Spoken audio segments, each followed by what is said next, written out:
Fernán Quirós, bienvenido. ¿Qué tal? Buenas tardes, qué lindo estar Muy acá buenas con tardes. Sabés que cuando te vi me pasaron un montón de cosas, en el buen sentido, no te vayas a preocupar. ¿Te imaginas? Le declara su amor al aire. Te vi, me pasaron cosas. Y esto es una bomba. Lo dije y dije, qué raro que sonó. Conductor enamorado. Luis Ventura. Sí, ya tenemos el todo. No, ¿sabés qué me pasó? De golpe se me vinieron como, viste, como una película de flashes, de imágenes de otras notas que hicimos juntos, que a vos no te pasará porque hablaste con todos los periodistas del país, pero para nosotros eras uno de los 2 o 3 referentes durante los peores momentos de la pandemia. Nada, de golpe se me vinieron notas con vos en momentos tremendos, en momentos de mucha angustia, donde de verdad las posibilidades de morir eran muy, pero muy concretas y cercanas. Moría mucha gente, tu pelo largo en aquel primer momento de la pandemia, tu, de alguna manera, pelo como un símbolo de lo que estábamos viviendo, cuando te lo cortaste, las veces que tenías que salir a hablar, las veces que por ahí la sociedad o los dirigentes fueron demasiado optimistas, las veces que fueron demasiado pesimistas. De golpe dije, claro, ¿cuánta vorágine atravesamos todos? Me imagino vos. Tremendo, ¿no? Qué historia. Y qué historia, sobre todo, qué historia dolorosa para toda la sociedad, ¿no? La verdad que uno sí ha pasado de todo, pero sobre todo a mí lo que más me costó fue transitar y acompañar tanto dolor. Gente que ha tenido pérdidas sin poder acompañar, momentos de mucha angustia, pérdidas que más allá de las vidas, de otros motivos, de enfermedades, pérdidas económicas, pérdidas de vínculos, deprimirse, estar desconectado, tener miedo de enfrentar a la vida, enfrentar el día a día, quererse quedar encerrado, ¿no? Encuevado, como me decía el otro día. Es decir, situaciones de todo tipo, ¿no? Y la verdad que todo eso todavía, incluso no solamente la pandemia, yo te venía escuchando en la radio mientras venía, sino que tampoco pasó, todavía no terminamos el proceso social de lo ¿Todavía que no estamos en la pospandemia? Digamos, desde el punto de vista de la pandemia, no, después si querés retomamos un poco, estamos en una situación muy cómoda al lado de lo que tuvimos, pero todavía no está terminada. Pero yo te diría que lo más importante, lo que veo, yo me reúno 2 o 3 veces por semana con vecinos en diferentes barrios de la ciudad, acompañando a tratar de dialogar sobre lo que pasó, porque el solo ponerlo en la palabra es muy sanador y es muy curador, a veces cuando las personas que lo dicen y otras que escuchan a otros que lo cuentan, ¿no? Y en ese proceso de diálogo social que estoy haciendo, verdaderamente lo que vos ves es que todavía necesitamos procesar y terminar de sanar lo que nos pasó. No todo el mundo lo pudo terminar de procesar. ¿Cuáles dirías que son las secuelas más comunes que observás en estos diálogos? En términos generales, como categoría, los trastornos de la salud mental, diríamos, ¿no? Pero todavía hay mucho dolor, hay angustia, algunas personas que todavía están entre comillas, con una sensación de dificultad para procesar el dolor, pero algunas todavía incluso en un estadio anterior a ese que es todavía bronca, ¿no? Hay gente que no pudo procesar la bronca, otros que no pudieron procesar la angustia o la pérdida, pero digamos, si uno dijera en términos genéricos, así muy groseramente, las etapas del duelo que describía Freud, ¿no? Un primer momento donde lo negás totalmente porque no lo puedes tolerar, en un momento que ya no lo podés negar porque es obvio lo que te está pasando y entonces buscas un culpable, te agarra bronca, querés enojarte con alguien. Una tercera etapa donde vos decís, bueno, empiezo a procesar lo que me pasa, evidentemente no lo puedo ni negar, ni puedo echar la culpa a alguien, esto me pasó y me está pasando, y entonces te pones reflexivo, introspectivo, te desconectas un poco de la sociedad, y una última etapa donde salís de eso intentando aprender algo, ¿no? Digamos, reflexionando y aprendiendo algo nuevo, siendo una persona diferente. Yo te diría que lo que ves en la sociedad, que hay gente en las diferentes etapas aún. ¿Vos en qué etapa estás, Fernán? Mira, yo en este momento estoy casi en una etapa de reconstruir un poco el plan de gobierno que habíamos traído, es decir, en esa etapa de intentar aprender lo que nos pasó en términos personales y en términos profesionales y en términos de mi responsabilidad pública, aprender algo de lo que nos pasó y en cada una de esas dimensiones mías que te conté recién tengo aprendizajes diferentes, ¿no? Estamos hablando con Fernán Quirós. De alguna manera, Fernán, yo trato de hacerle esta pregunta, no sé, parecida se le hice a Julio Chávez hace poco. Y me parece que en esta charla cabe también. Hay como una unanimidad con respecto a cómo fue tu laburo durante la pandemia. Y esto va más allá de por ahí lo que piense cada uno de la política, ¿no? Por ahí en la bravuconada de la discusión, por ahí en la tele, estará la grieta como en todo presente, pero cuando vos hablabas por lo bajo, incluso con dirigentes del kirchnerismo, te decían, no, la verdad, habla con Fernán, que el chabón sabe. ¿Vos sentís como ese reconocimiento bastante generalizado de que te habrás mandado tus macanas como cualquier ser humano y seguramente, y ahora te lo quiero preguntar, hay cosas que con el diario del lunes hubieses hecho distintas, pero sentís que hay que como un consenso de que estuvo bueno tu laburo, de que sirvió, de que estuviste bien, o no te permitís sentir eso? Lo que más siento es un agradecimiento de mucha gente de la sociedad que me dice, verdaderamente cuando vos hablabas te podíamos creer, parecías una persona sincera y honesta y nos decías lo que estaba pasando, y sobre todo nos sentimos cuidados por vos, no le agregaste nafta al fuego, ¿no? Eso me lo dice mucha gente y a mí eso me llena de orgullo, porque en el fondo es lo que tuve que aprender cuando vine al espacio público. Yo vine al espacio público con un plan de gobierno, una planificación, una estrategia de implementación de una mejora del sistema de salud, y me encontré con una pandemia donde más que planificar lo que tenías que hacer es cuidar y acompañar, más allá de fortalecer el sistema de salud, cuidar a los trabajadores y a los profesionales, pero digamos, la gente necesitaba un cuidado. Un mimo, como una palabra de calma. Lo digo como ciudadana. Ajá. Toda mi admiración, porque siempre me llamó mucho la atención, te tuteo con Sí, respeto, claro. cómo nunca perdiste en los peores momentos, cuando estábamos encuevados y aterrorizados, me hago cargo, no hablo de mí, tanta chicana, tanta pelea, jamás te vi perder la calma. ¿Cómo hiciste? Bueno, básicamente traté de mantener el foco en lo trascendente, ¿no? Yo siempre decía, todos los días tenías una oportunidad para distraerte de lo trascendente y dedicarte a lo poco importante, que eran las chicanas, las peleas, las discusiones, los posicionamientos, el sacarle ventaja al otro porque estaba descolocado. Intenté todos los días de no entrar en eso. Y básicamente porque a mí me gusta decir que más que una pandemia tuvimos una catástrofe social multidimensional. Nos dañaron a toda la sociedad al mismo tiempo en todas nuestras dimensiones del ser humano, la personal, la afectiva, la laboral, la económica, la sanitaria, la de la vida. Y dado que tuvimos una catástrofe social multidimensional, lo que yo tenía que hacer es acompañar a la sociedad a transitar el dolor, porque había un dolor que era inevitable y otro que sí se podía evitar, a transitar aquel dolor inevitable y sobre todo poder empatizar en cada momento de las etapas del duelo que yo contaba recién, en que estaba la sociedad, acompañarlo a transitar ese momento de la mejor manera posible. Primero a la sociedad y secundariamente al sistema de salud y a todos los profesionales, ¿no? Entonces todos los días me preguntaba, pero para esto que yo vine, ¿qué es lo importante? Y eso te clarifica muchísimo tu manera de actuar.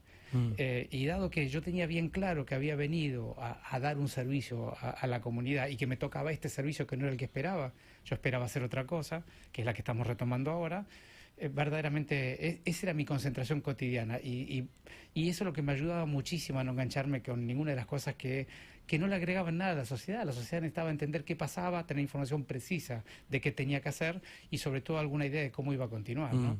¿Dormías a la noche en esos meses del peor momento? Los primeros meses casi nada. Entre lo poco que me quedaba para dormir, porque trabajábamos de lunes a lunes, todo el equipo de salud y de gobierno también, en todo lo que era el replanteo del sistema de salud, el fortalecimiento.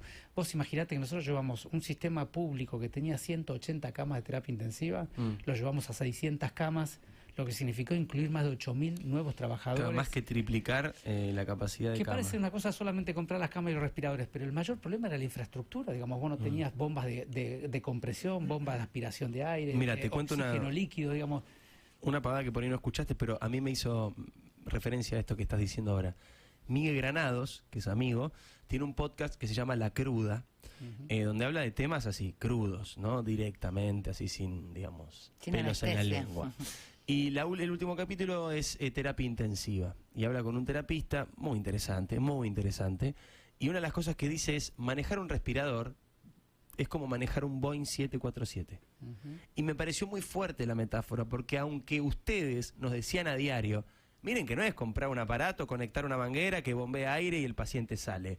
Hay que capacitar a la gente. Pero esa contundencia de la metáfora del Boeing, dije, claro, se requiere un conocimiento enorme, un conocimiento técnico, médico, muy, muy complejo. O sea, no era una tarea... Decididamente, lo que sería las competencias del recurso humano era el componente más importante.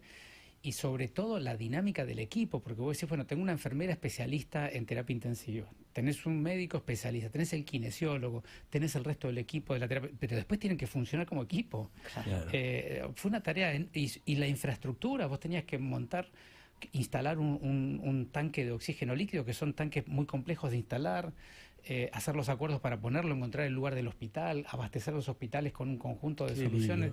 Fue una tarea, nosotros tuvimos esa primera parte, casi tenías 4 horas para dormir en el día, pero cuando te acostabas a dormir no podías dormir. Claro. Era muy difícil. Básicamente porque te venían todas las amenazas a la cabeza de lo que te faltaba, de lo que podías no conseguir, de lo que te costaba conseguir. Así que verdaderamente los primeros meses fueron extremadamente duros. Una pregunta que por supuesto no tiene ninguna intención de título de portales ni nada, solamente esta propuesta de hoy, que es tratar de entender la cabeza de entonces y de ahora de una de las personas que se cargan al hombro en este país la pandemia. Un referente. En Chile habrá otras personas, en Uruguay otras, en Estados Unidos otras. Cada país tiene sus 10, 15 personas que fueron los nombres que todos vimos. Cada uno quedará en cada uno. Bueno, ¿qué le genera cada nombre, no? Cuando uno los nombrará finalmente, ¿qué le genera? ¿Hay algo que te reprochás? ¿Hay algo que con el diario de hoy decís, yo estaba convencido que teníamos que ir por acá y perdimos 2 semanas en esta decisión, o hubiese sido mejor esta otra? Siempre cuando mirás para atrás cometés esa injusticia de los contextos y las evidencias que tenías al momento de decidir, Claro. ¿no? Con el diario, con el diario del lunes. Sí, sobre todo en salud, porque las evidencias después son contundentes y te ordenan un montón de pensamientos que en ese momento era imposible tenerlos por la falta de evidencia científica.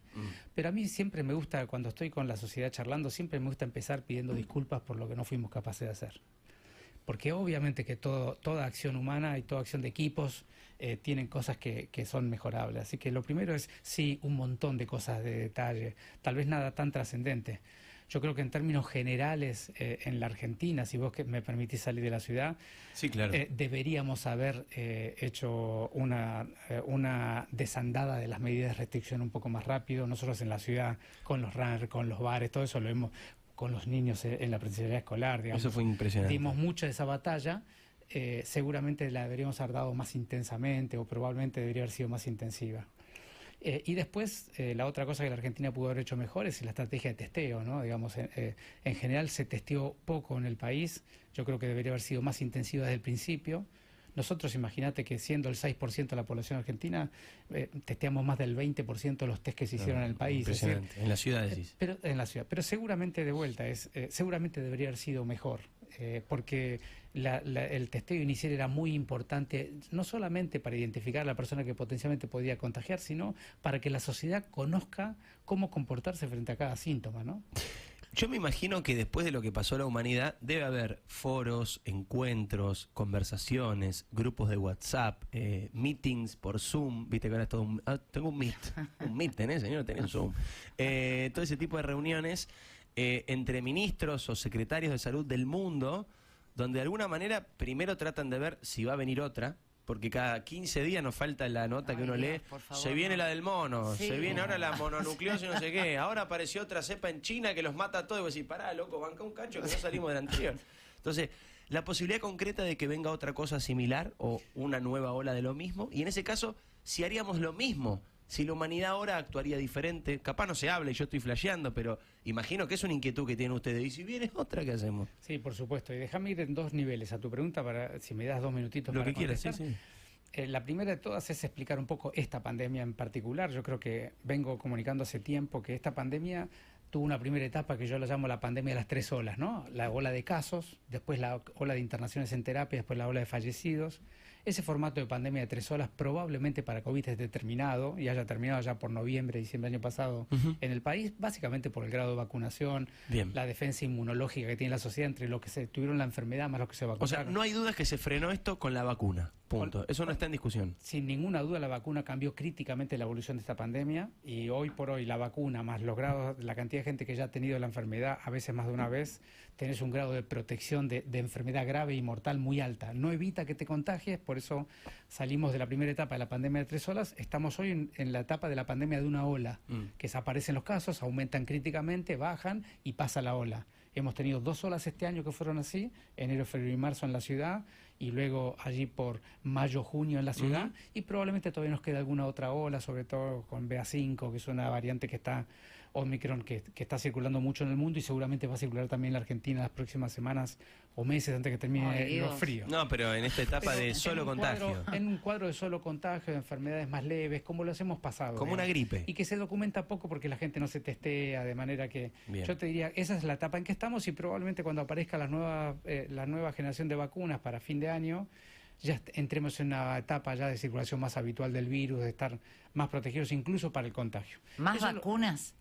Unas vacunas, una nueva generación de vacunas que seguramente vendrán por aplicaciones o nasales u orales que generan una inmunidad local que evita que te contagie, ya no solo la enfermedad grave como esta, sino que además que no el te área contagie, ¿no? respiratoria, claro, muy O bien. algunas variantes que ya están, ya han pasado a la fase de testeo y aprobación en Estados Unidos y en Europa, de Pfizer o de Moderna, que tienen combinación de diferentes variantes de Omicron y la variante original, ¿no? Claro. Pero digamos, eso es en cuanto a esta pandemia. Pero me gusta más tu pregunta más de fondo. Ujú. Y déjame hacer esta reflexión que yo te decía, reflexiones de diferentes dimensiones. Yo creo que hay 3 dimensiones que la pandemia nos debe llevar a reflexionar. La primera es la dimensión del ámbito individual. La pandemia nos puso en pausa la vida y es un momento para pensar qué querés de tu vida, quién sos, Ni hablar. qué cosas te dan sentido en la vida y qué querés para tu vida, ¿no? Entonces, en la pandemia aprendimos que las cosas más importantes no estaban en lo material, no estaban en lo que veníamos persiguiendo, sino estaban en otro aspecto, ¿no? El aspecto, yo diría, de la dimensión más humana del ser humano. Sus vínculos, sus afectos, sus proyectos, su estado cotidiano y sobre todo su construcción colectiva con otros de cosas que le gustan en la vida, ¿no? Esa es una primera dimensión que yo creo que todos tuvimos y tenemos la oportunidad de reflexionar. Es cómo queremos seguir nuestra vida en términos de nuestro desarrollo personal.